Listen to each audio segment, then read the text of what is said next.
Pemirsa, Partai Nasdem menggelar konsolidasi anggota DPR-DPRD fraksi Partai Nasdem se-Indonesia. Opening ceremony konsolidasi dihadiri Ketua Umum Partai Nasdem Surya Paloh. Rekan kami Eva Wondo akan melaporkan informasi selengkapnya. Eva, bagaimanakah jalannya konsolidasi anggota legislatif fraksi Partai Nasdem seluruh Indonesia? Ajang konsolidasi anggota DPR dan DPRD fraksi Partai Nasdem seluruh Indonesia telah resmi dibuka langsung oleh Ketua Umum Partai Nasdem Surya Paloh di Hotel Mercure Ancol, Jakarta.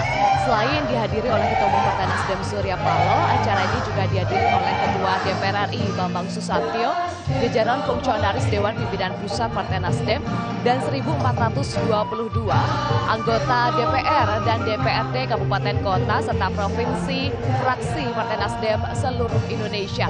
Dan baru saja Ketua Umum Partai Nasdem Surya Paloh menyampaikan arahannya.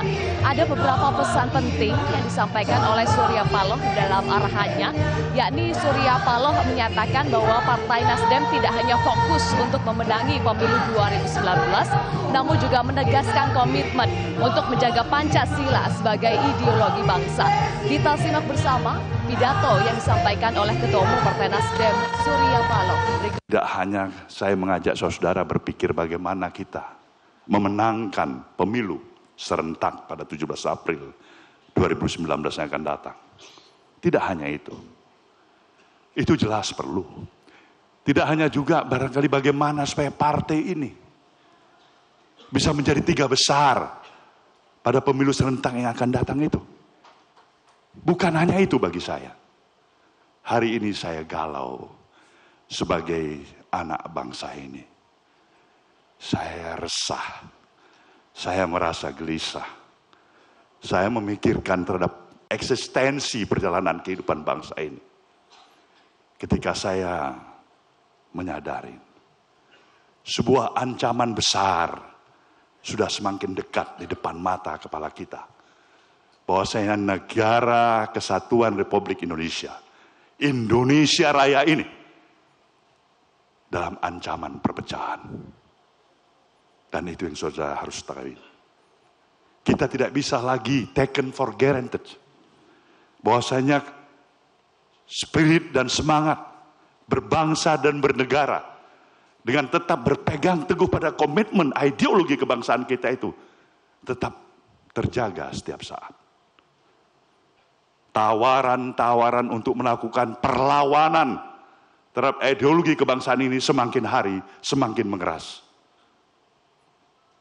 Kita semakin sulit membedakan siapa kawan dan lawan kita sesama anak bangsa ini.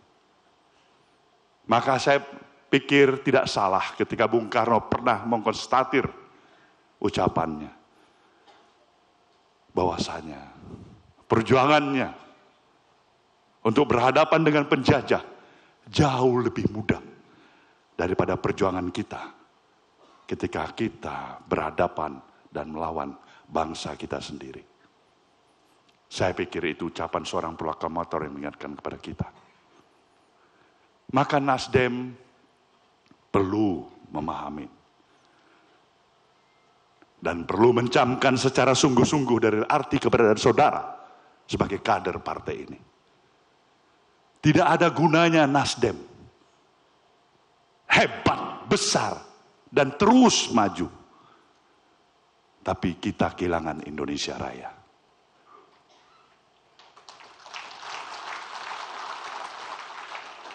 Di atas segala-galanya, saya ingin menekankan pada saudara.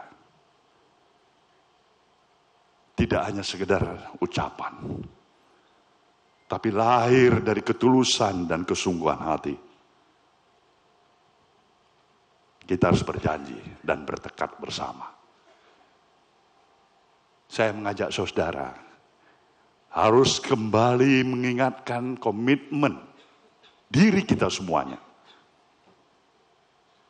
Bahwasanya kita harus memperjuangkan terus-menerus dari waktu ke waktu agar Pancasila tetap berdiri kokoh dan teguh sebagai ideologi kebangsaan yang kita miliki. target Partai Nasdem pada Pileg 2019 yakni meraih posisi 3 besar atau minimal bisa meraih 100 kursi DPR RI. Sedangkan target pada Pilpres 2019 yakni memenangkan pasangan Joko Widodo dan Ma'ruf Amin. Ajeng, kembali ke Anda di studio.